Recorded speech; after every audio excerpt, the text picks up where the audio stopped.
Welcome to Magical Storybook English Nanny Bedtime Stories, a collection of ancient fairy tales and folklore from around the world. Today we have a very special poem, written and read by our friend Ben Macpherson. If afterwards you'd like to know more about Ben's theatre work or hear more of his poems, you'll find the links in the written details. But for now, enjoy the tale of the Battenberg Fairy. Now, it's possible in your life you might have come across Battenberg cake before. Battenberg cake is yellow sponge and pink sponge, or pink sponge and yellow sponge, put together like a window or a chessboard. It is delicious, but this is not the story of a Battenberg cake. This is the story of a Battenberg fairy. Somewhere in your home, in an overlooked cupboard, hides a wee little beastie you've not yet discovered. In a den in the corner of the uppermost shelf, the Battenberg fairy lives all by herself. Now the Battenberg fairy stands 6 fingers high, and out of her back she has wings like a fly.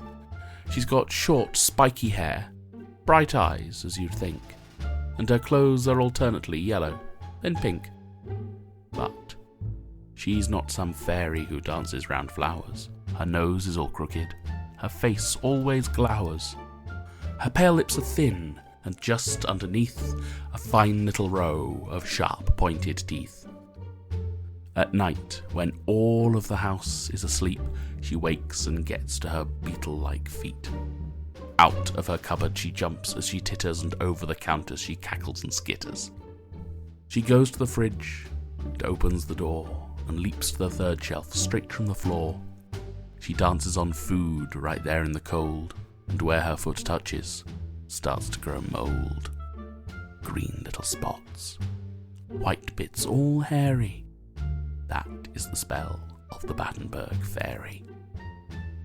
She plays with the milk which curdles all lumpy, the skins of the peppers wilt and go bumpy, and a trout on a plate in the exact spot that she places her foot, that fish starts to rot. From out of the fridge to the table jumps down. She lands on bananas that start to turn brown. Suddenly, madness begins to consume her. She dances fandango atop a satsuma. Her tangerine dance floor starts to turn blue as the fruit in the fruit bowl starts to rot too. She plays with the flies, but she won't know she's done till her dance is disturbed by that first light of sun. For at dawn's early light she beats her retreat with fast flapping wings and small jumping feet. Straight back to her shelf to go rest her eyes, she curls up to sleep in her magic disguise.